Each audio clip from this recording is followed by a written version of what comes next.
გამარჯობათ. დღეს ავაწყობთ ელმატადორის TT1000 GS-ის მოდელს, რომელიც არის 7 ცხენისალიანი, მსხვილი ღერძით. აქ გახლავთ ყველაფერი საჭირო, რაც გვეხმარება ჩვენ მოტობლოკის აწყობაში, დეტალურად აგიხსნით რა როგორ ყენდება. პირველ რიგში ვაწყობთ საბურავს. საბურავის ღერძი ყოველთვის ყენდება საბურავზე შიდა მხრიდან. ამასაც გაჩვენებთ უკეთ.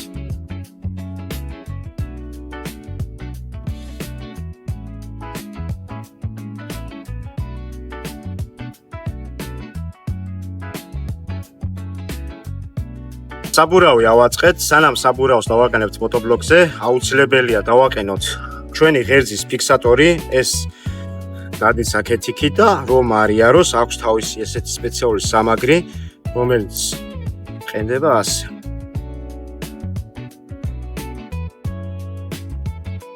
ესეც მეორე მხარე.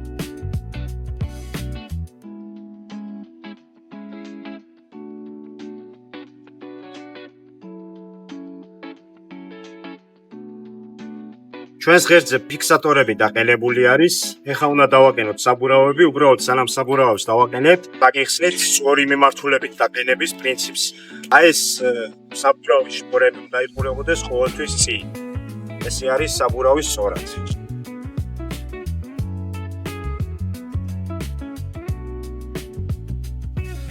ეხლა დავაყენოთ მეორე მხარე.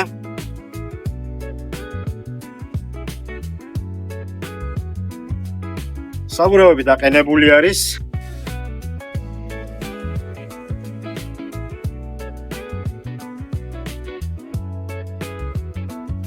ამის შემდეგ ვაყენებთ ჩვენი საჭის სამაგრს, რომელიც ასე დგება.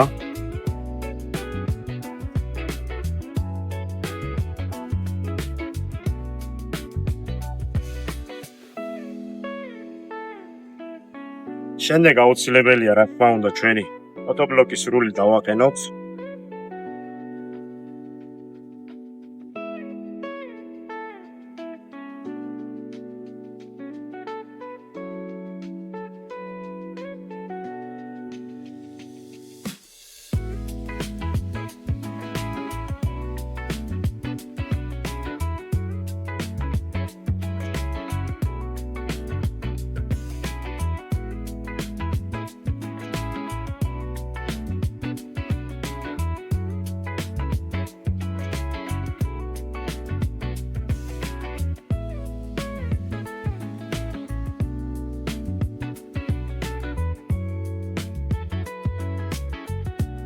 ამის შემდეგ გადავდივართ გაზის დაერთებაზე, უკუსლის დაერთებაზე და რა თქმა უნდა ჩვენ ცეფრენის დაერთებაზე. ადვილად მივუდგეთ და ჩვენი გაზის ტროსი დავაერთოთ, აუცილებელია ჰაერის ფილტრი მოვხსნათ. ამოვიღოთ. ვატარებთ აუცილებლად დროს აქ. ფიქსატორში და ფიქსატორში უკვე დავაფიქსიროთ. ესეც დამაგრებული არის. ამის შემდეგ რა თქმა უნდა, ვაბრუნებთ ჰაერის ფილტრის თავის ადგილზე. გაზის ტროსი დაერთებული არის. ეს გახლავთ უკუსლის ტროსის სარეგულირებელი. თუ აწყობის დროს არ მიწვდა და ვერ ჩაჯდა, შეგიძლიათ ამით დაარეგულიროთ, რომ იქ ადვილად დააყენოთ.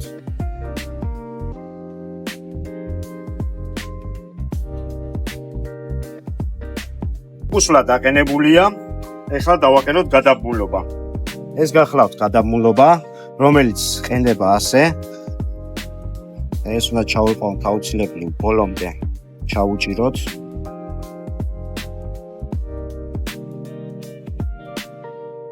ამის შემდეგ აი ეს პრუჟინა უნდა გავუკეთოთ აი აქ. არის დამაგრებული კარგი.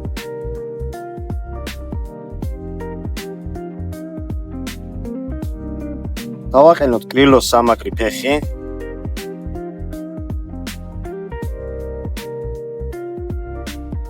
გადავიდეთ მეორე მხარეს.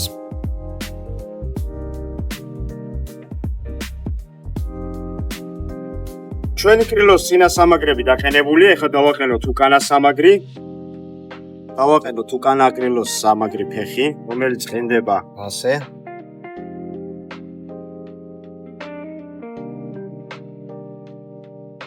უკანა კრილოს სამაგრიც დაყენებული არის. ახლა დავაყენოთ თვითონ ჩვენი motoblokis კრილოები. ახლა დავაყენოთ ჩვენი motoblokis კრილო.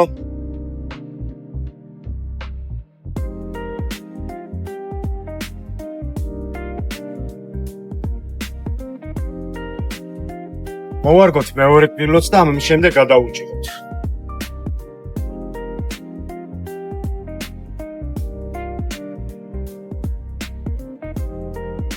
დავუჭიროთ ახლა ჩვენი კრილოსამაგრი ფეხის კარგად, ამის შემდეგ კრილოებს გადავუჭიროთ.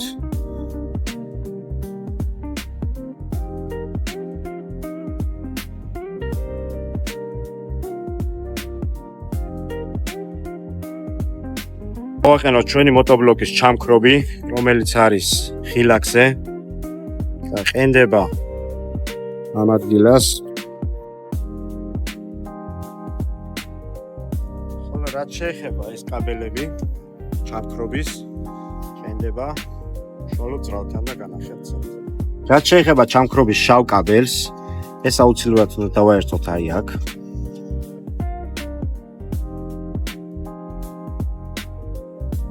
ხოლო ეს ყვითელი არის მასა.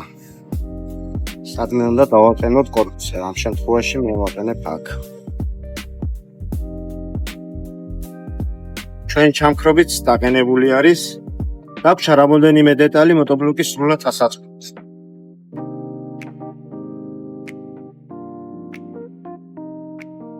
ეს გახლავთ ჩვენი სიჩქარის გადამხდელი ბერკეტი, რომელიც ყენდება ესე. ესეც დაყენებული არის.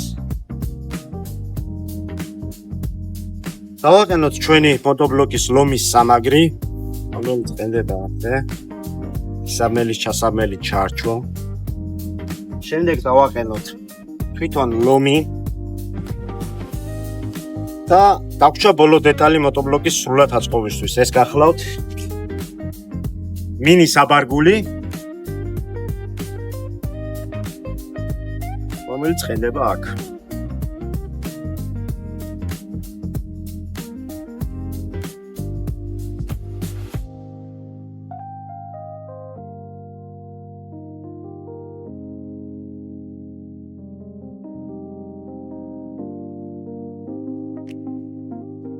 motoblokis სრულად აწყობილი არის. ეს გახლავთ რედუქტორის ზეთის ჩასასხმელი.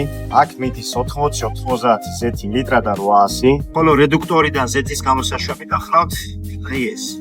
ძრავში ზეთის ჩასასხმელი. ძრავში ისწრება 10-40 ზეთი და მიდის 700 გრამი. ხოლო ძრავიდან ზეთის გამოსაშვები არის აი ეს. ამას მოუშვებთ და ძრავიდან ზეთს გამოუშვით. რაც შეეხება აპკატკას და დანარჩენ წესებს, ახლა აგიხსნით უფრო უკეთ და დეტალურად. მოკლედ როგორც უკვე გითხარით, ძრავში ისწრება 10-40 ზეთი 600-700 გრამი. რედუქტორში ისწრება 80-90 ზეთი ლიტრა და 800. პირველი დაკოქვა აუცილებელი არის, რომ ჩავასხავთ ზეთებს და დავფუთავთ. ვამუშაოთ ადგილზე 3 საათის განმავლობაში, უბრალოდ საათში ერთხელ 10 წუთით ჩავაკროთ და შევასვენოთ.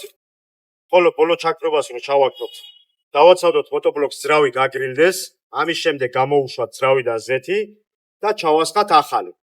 ამის შემდეგ შეგვიძლია უკვე გამოვიყენოთ ბენზინი, ისწრება სუფთად, არ არის არა ზეთის გაზავება აუცილებელი, უბრალოდ რეკომენდირებული არის, რომ ჩავასხათ რეგულარი ან პრემიუმი, უფრო რეგულარი და რაც შეეხება პირველი ძრავში ზეთის შეცვლას აპკატკის შემდეგ, აუცილებელია შეიცვალოს 10-12 საათის შემდეგ, ხოლო ყოველი მომდევნო ზეთის შეცვლა 20-25 საათის შემდეგ. ორჯერ ძრავში ზეთს რომ შევცვლით, ერთხელ შევუცვალოთ რედუქტორს. ჩვენი motoblokis არის დამწოლიანი და რაში იგულისხმება დამწოლიანი? სიჩქარეში ჩავაგდეთ ისე, რომ არაფერსზე ხელის დაჭერა არ სჭირდება. სიჩქარეში ჩაგდების შემდეგ ვაწვევით ამ სახელურს და იწყებს motoblokis სიარულს, გაუშვებთ ხელს, ჩერდება. ანუ ამას არ აქვს ცეპლენია, რომ ცეპლენიას მოუჭირო, ხელი სიჩქარეს ჩააგდო და მერე გაუშვა, ასე შემდეგ. დაწვევი მიდის, გაუშვებ ჩერდება. ანალოგიურია ზადნის შემთხვევაშიც, რა თქმა უნდა, ნეიტრალში 0-ში უნდა იყოს. ეს არის უკუსვლის სახელური, ამას ამოუწევთ და ამის შემდეგ დავაწვევით ამ სახელურს დაიწყებს უკან სიარულს. გაუშვებთ, გაჩერდება, გაუშვებთ ხელს, გაჩერდება. ეს არის ძირითადად ამისი ინსტრუქცია.